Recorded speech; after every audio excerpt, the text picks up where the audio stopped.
Red టీవీలో మీ వ్యాపార ప్రకటనల కోసం ఈ నంబర్ ని సంప్రదించండి 6281747728. నమస్తే. ప్రస్తుతం మనతో పాటు సీనియర్ జర్నలిస్ట్ దాము బాలాజీ ఉన్నారు. ఆయనతో మాట్లాడదాం. నమస్తే సార్. నమస్తే సార్, షర్మిల ఒక కామెంట్ చేశారు. జగన్ ఒక ఫోటోంటి వెన్నుపోటుదారుడు అని చెప్పేసి అన్నారు. అంటే ఇప్పటి వరకు మనం చంద్రబాబు నాయుడు అనడం చూసాము, ఇప్పుడు జగన్ ని కూడా అంటున్నారు. మరి ఇది ఏ కాంటెక్స్ట్ లో చూడొచ్చు మనం? అంటే షర్మిల ముందు నుంచి కూడా ప్రధానమైన ఫోకస్ జగన్ మీదనే పెట్టింది.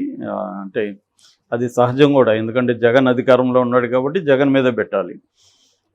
అయితే ఆమె మెయిన్ ఫోకస్ చెప్పాలంటే బీజేపీతో కుమ్మక్కై జగన్ రాష్ట్రానికి నాశనం చేశాడన్న నెరేటివ్ ఆమె తీసుకున్నది. అయితే ఆమె చెప్తున్నది ఏమంటే BJP single MLA single MP లేకుండా ఆంధ్రప్రదేశ్ని తన గ్రిప్లో పెట్టుకోగలిగింది అనేది చెప్తుంది. అదేం కొత్త విషయం కాదు, అందరికీ తెలిసిందే. అదేంటంటే విచిత్రమైన పరిస్థితి. మామూలుగా ఇప్పుడు తెలంగాణ తీసుకుంటే ఇక్కడ కనీసం కాంగ్రెస్ పార్టీ బీజేపీతో లేదు. ఒకవేళ బీఆర్ఎస్ సరెండర్ అయినప్పటికీ కాంగ్రెస్ పార్టీ ఖచ్చితంగా బీజేపీకి యాంటీగా ఉంటుంది. కానీ అక్కడ అది లేదు. అక్కడ రూలింగ్ పార్టీ బీజేపీతోనే ఉంటుంది. జగన్ బీజేపీని ధిక్కరించే పరిస్థితి ఏమాత్రం లేదు. ఏదేమైనా రిక్వెస్టింగ్ అడుక్కోవడం, అప్పులు తీసుకోవడానికి పర్మిషన్లు అడుక్కోవడం, తర్వాత వాళ్ళు న్యాయంగా రావాల్సిన రాష్ట్ర వాటా, మామూలుగా పన్నుల్లో నుంచి రాష్ట్ర వాటా వస్తుంది, అదంతా కూడా అడుక్కోవడం తప్ప డిమాండ్ చేసి గట్టిగా మాట్లాడి అనేది లేదు జగన్ కూడా. కొంతవరకు అది అతని పద్ధతి సక్సెస్ కూడా అయింది, కొంతవరకు డబ్బులు లాగగలిగారు. సో ఆ మేరకి అట్లాగే అప్పులకు కూడా పర్మిషన్లు తీసుకోగలుగుతున్నాడు, నెట్టుకొస్తున్నాడు. బీజేపీ కూడా ఇతను మనతో ఫ్రెండ్లీగా ఉన్నాడు. రెండోది, వాళ్ళకి అనేక విషయాల్లో రాజ్యసభలో వాళ్ళకి బలం లేనప్పుడు జగన్ ఆదుకున్నాడు వాళ్ళని బిల్లుల విషయంలో. పార్లమెంట్లో మిగతా లోక్సభలో కూడా మద్దతు అడగకపోయినా తను మద్దతు ప్రకటించాడు. అలాగే తమకు లాయల్గా ఉన్నాడు అని చెప్పి వాళ్ళు కూడా కొంత లిబరల్గా ఉన్నారు చాలా విషయాల్లో జగన్కి. అందుకని జగన్ ఎక్కడ కంట్రోల్ చేయలే. అమరావతి రాజధాని కాదని జగన్ ఏదో రకరకాల విన్యాసాలు చేసినా కూడా వాళ్ళు ఏం కంట్రోల్ చేయలేదు. అట్లాగే చంద్రబాబును అరెస్ట్ చేస్తున్నప్పుడు కూడా కంట్రోల్ చేయలేదు. ఇలాగ జగన్కి వాళ్ళు ఫ్రీ హ్యాండ్ ఇస్తూ వచ్చారు. At the same time Chandrababu నిజానికి మోడీకి యాంటీగా బిగినింగ్లో మాట్లాడిన 2019లో, తర్వాత ఎన్నికలు అవగానే ప్లేట్ ఫిరాయించి తన పార్టీలో తన ఎంపీలని నలుగురిని తనే పంపించి బీజేపీలోకి, సో బీజేపీని ప్రసన్నం చేసుకునే కార్యక్రమాలు స్టార్ట్ చేశాడు. దానికి ఆయనకున్న పరిస్థితి కారణం. ఎందుకంటే ఆయన ఆ పని చేయకపోతే జైలుకి అప్పుడే పోయిండేవాడు ఆయన.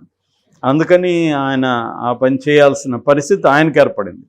అంతేగాని ఆయనకేదో బీజేపీతో పోవాలనే ఇంట్రెస్ట్ ఎందుకుంటుంది? ఎవరైనా తమ పరిస్థితిలో నుంచే బిహేవ్ చేస్తారు. సో ఆ కండిషన్ చంద్రబాబుకు ఉంది కాబట్టి ఆయన ఆ పని చేయగలిగాడు. కాబట్టి ఆయన జైలుకి పోకుండా ఈ 4.5 ఏళ్ళు ఉండగలిగాడు. చివరిలో కూడా జైలుకి పంపించడం నాకు తెలిసి ఒక రకంగా ఆయన్ని ప్రెజర్ చేయడం కోసమే. నేను ఇందాక ఒక వీడియోలో చెప్పిన క్యారెట్ అండ్ స్టిక్ పాల్స్, అలాగా ఆయన ప్రెజర్ చేయడం వల్ల అనివార్యంగా ఇప్పుడు చంద్రబాబు బీజేపీ పొత్తు కోసం వెళ్తున్నాడు. లేకపోతే చంద్రబాబు వెళ్ళేవాడు కాదు. సో ఇది బీజేపీ కూడా ఒక రకంగా చంద్రబాబుని ప్రెజర్ చేసి నువ్వు నాతో కలవకపోతే నీకు జైలే గతి అన్న ఒక మెసేజ్ని పంపించింది జగన్ ద్వారా. అంటే మామూలుగా ఒక మేధావి అంటాడనమాట. అంటే హిట్లర్ కంటే గాంధీ మోర్ వైలెంట్ అని ఒక స్టేట్మెంట్ ఇచ్చాడు ఒక ఫిలాసఫర్, స్లవై జిజెక్ అని. ఆయన్ని నేను ఇంటర్వ్యూ చేసినప్పుడు 10 ఏళ్ల ముందు ఆయన ఇంటర్వ్యూ చేశాను. అడిగా ఎందుకు ఇలాంటి స్టేట్మెంట్ ఇచ్చారంటే, గాంధీ నాన్ వైలెంట్ అని నాకు కూడా తెలుసు, కానీ గాంధీ లేకపోతే బ్రిటిష్ వాళ్ళు ఎవరితో డీల్ చేయాలి? భగత్ సింగ్ లాంటి వాళ్ళతో డీల్ చేయాలని అంటే అతివాదులు తీవ్రవాదులతో డీల్ చేయాలన్న పరిస్థితి. కాబట్టి గాంధీ ఏం చెప్పేవాడంటే బ్రిటిష్ వాళ్ళకి, మీరు నాతో డీల్ చేయకపోతే మీరు వాళ్ళతో డీల్ చేయాల్సి వస్తుంది, కాబట్టి మీరు మర్యాదగా నాతో డీల్ చేసుకోండి అని బెదిరించగలిగాడు గాంధీ. సో ఆ బెదిరించగలిగే పొజిషన్ ఉండడానికి గాంధీకి వెనక ఈ బ్యాక్గ్రౌండ్లో తీవ్రవాదులు భగత్ సింగ్ లాంటి వాళ్ళు ఉండడం వల్ల బెదిరించగలిగాడు. కాబట్టి ఈయన మోర్ వైలెంటే. అంటే నాతో మీరు డీల్ చేయకపోతే వాళ్ళతో డీల్ చేస్తారంటే వైలెన్స్ ఉన్నట్టే కదా అనేది ఆయన ఎక్స్ప్లెయిన్ చేస్తాడు. అలాగా మోడీ వాళ్ళు కూడా ఏంటంటే, మీరు నాతో కలవకపోతే జగన్ ఉన్నాడు ఇక్కడ, జగన్ మీ సంగతి చూస్తాడు అన్న ఒక దీన్ని ప్రొజెక్ట్ చేయగలిగారు. అందుకని చంద్రబాబు ఉన్న పరిస్థితి ఏంటంటే, బీజేపీతో పోతే కొంత నష్టాలు ఉన్నాయి చంద్రబాబు, కానీ పోకపోతే ఎక్కువ నష్టం ఉంది జగన్తో. కాబట్టి ఏది పెద్ద నష్టం అనుకున్నప్పుడు, జగన్ పెద్ద నష్టం అనుకున్నప్పుడు చిన్న నష్టం వైపు ఆయన వెళ్తున్నాడు. సక్సెస్ కూడా అవుతుంది ఆ రకంగా.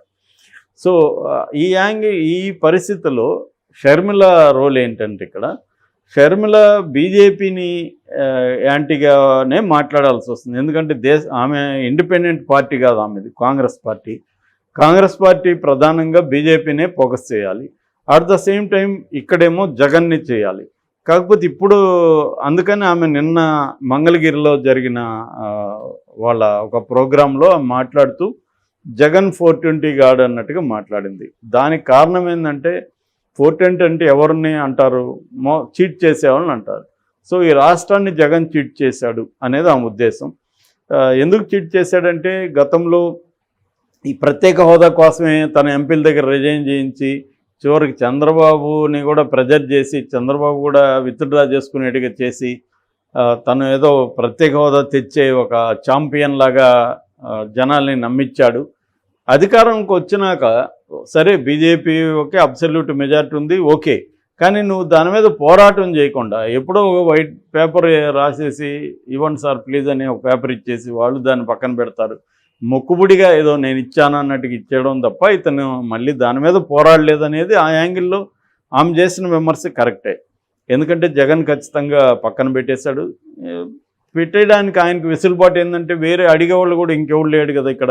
చంద్రబాబు అన్న పోరాటం చేస్తే జగన్ మీద ప్రెజర్ ఉండేది, కనీసం జనసేన పోరాటం చేస్తే జగన్ మీద ప్రెజర్ ఉండేది. వీళ్ళు కూడా చేయట్లేదు కాబట్టి జగన్ని అడిగేవాడు ఎవడు లేదు కాబట్టి ఉండగలిగాడు, సాధ్యమైంది. సో ఇప్పుడు ఈమె దాన్ని ప్రశ్నిస్తుంది. సో అంతవరకు ఆమె ప్రశ్నలో లాజిక్ ఉంది. అయితే ఆమె వెన్నుపోటు పొడిచాడు అనేది కూడా ఈ కాంటెక్స్లో అనేది, వెన్నుపోటు అనేది కూడా ఇదే కాంటెక్స్ట్. ఎందుకంటే విభజన హామీలు సంబంధించి దాదాపు 12 నుంచి 15 లక్షల కోట్లు రావాలి, అవన్నీ జగన్ కాంప్రమైజ్ అయిపోయాడు, రాష్ట్రం కోసం చేయలేదు అనేది ఆమె మాట్లాడింది. అంతవరకు ఆమె మాట్లాడిన విషయాలు కరెక్టే. మరి వెన్నుపోటుదారుడు అనిందా 420 అనేది పక్కన పెడితే దాని ఎసెన్స్ అయితే కరెక్టే. కాకపోతే ఇక్కడ ప్రాబ్లం ఏంటంటే, ఆమె ఎవరు అడుగుతున్నారు అనేది కూడా ఇంపార్టెంట్. ఆమె అడుగుతుందంటే నువ్వెందుకమ్మా, ఆమె మీద కూడా కొన్ని ప్రశ్నలు వస్తాయి. 10 ఏళ్ళుగా నువ్వేం చేసావు ఈ రాష్ట్రాని కోసం? ఎప్పుడైనా వచ్చావా, పలకరించావా ఈ ప్రజలు ఎలా ఉన్నారని? నువ్వు ఎంతసేపటికి నా తెలంగాణ ఆడబిడ్డ, నేను తెలంగాణ కోడల్ని, తెలంగాణ ప్రజలే నా ఇది అని, నా ఊపిరి నా ఇది అనే డైలాగులంతా కొట్టి అవసరమైతే ఆంధ్రప్రదేశ్తో కొట్లాడతానని కూడా చెప్పావు. అప్పుడేమో నీకు ఆంధ్రప్రదేశ్ ఎనిమి, ఎందుకంటే తెలంగాణకి ఆంధ్రప్రదేశ్ అనేక విషయాల్లో ప్రత్యర్థి. ఇప్పుడేమో నిన్న ఆమె కన్నీళ్ళు కూడా పెట్టుకుంది, ఎమోషనల్ అయిపోయి. మేబీ నిజంగా కూడా ఆమె ఏడ్చుండొచ్చు, దాంట్లో మనం యాక్టింగ్ అనలేము. ఒక్కోసారి మనం ఉద్వేగంగా ఉన్నప్పుడు మనకు కన్నీళ్ళు వస్తాయి. కానీ దాన్ని జనాలు కనెక్ట్ అవ్వాలి. జనాలు కనెక్ట్ అవ్వాలంటే ఈ ప్రశ్నలు రాకుండా ఉండాలి. ప్రశ్నలు రాకుండా ఉండవు జనంకి. నువ్వు ఎందుకంటే ఒకవేళ వాళ్ళ జనంకు ఉన్నా వైసీపీ వాళ్ళు ఉన్నివ్వరు కదా, ఇవన్నీ వైసీపీ వాళ్ళు అడుగుతారు కదా, అవన్నీ అడుగుతున్నారు. 10 ఏళ్ళుగా నీకు ప్రజల పట్ల కన్సర్న్ ఉందా? జగన్ 10 ఏళ్ళుగా జనంతో ఉన్నాడు, ఆ మాటకు వస్తే 15 ఏళ్ళుగా జనంతో ఉన్నాడు అతను. సో జనం బాధల్లో సంతోషాల్లో అతను భాగమయ్యాడు. తను వీలైనంత తన శక్తి మేరకు చేస్తున్నాడు. ఎందుకంటే బీజేపీతో కొట్లాడే పరిస్థితి ఏ ముఖ్యమంత్రికి లేదు ఇవాళ. కాబట్టి జగన్ కూడా కొట్లాడలేని పరిస్థితి. కాబట్టి మంచిగా ఉండి వీలైనంత చేసుకొని తన వల్ల ఎంత అవుతుందో అంత చేసుకుంటూ వెళ్తున్నాడు. అనేది ఒకటి. నువ్వేం చేసావు అనేది ఒకటి. రెండవది, విభజన చేసింది ఎవరు? కాంగ్రెస్. చేసినప్పుడు మరి విభజన హామీలంతా నెరవేర్చాలని చట్టంలో ఎందుకు పెట్టలేదు మీరు అన్న ప్రశ్న కూడా కాంగ్రెస్ మీదకి వస్తుంది. కాంగ్రెస్ మీదకి వచ్చినప్పుడు ఆమె సమాధానం ఇవ్వాలి కదా కాంగ్రెస్ ప్రెసిడెంట్గా. సో కాంగ్రెస్ ఇప్పటికి కూడా ఈ బాధ్యతల నుంచి, అంటే గతంలో చేసిన తప్పుల నుంచి తప్పించుకునే పరిస్థితి లేదు. అందువల్ల కాంగ్రెస్ ప్రతినిధిగా ఆమె అడిగేదానికి ఎంత వ్యాలిడిటీ అనేది ఇవాళ ఇంపార్టెంట్. ఆమె అడిగే ప్రశ్నలు వ్యాలిడే, కానీ ఆమె ఆ ప్రశ్నలు అడిగే ఒక హక్కు కావచ్చు, లేకపోతే ఆమె రైట్ పర్సనా అన్న దగ్గర ఇక్కడ ప్రాబ్లం అవుతుంది. ప్రశ్న రైటే కావచ్చు, కానీ ఆ ప్రశ్న అడిగే వ్యక్తి అర్హత ఉందా, ఆమెకు అడిగే అర్హత ఉందా, ఆమె జగన్ని 420 అనే అర్హత ఆమెకు ఉందా అనేది ఇక్కడ బిగ్గు కూర్చొని. దాన్ని తెలుగుదేశం వాళ్ళు ఏంటంటే నాకు వెన్నుపోటు పొడిచాడు, రాష్ట్రానికి పొడిచాడు అనేది ఆమె అనిందని చెప్తున్నారు. మరి కానీ రాష్ట్రానికి పొడిచాడంటే కనీసం లాజిక్ ఉంది. ఆమెకు పొడిస్తే మరి ఏం పొడిచాడు అనేది చెప్పలేదు ఆమె. మేబీ ఆమె కోరుకున్న పదవి ఇవ్వకపోయి ఉండొచ్చు, లేదా ఆస్తులు ఇవ్వకపోయి ఉండొచ్చు. ఏదేమైనా ఆమె ప్రశ్నలు వ్యాలిడిటీ, కానీ ఆమె అడగడం అనేది కొంచెం ఇబ్బందికరం.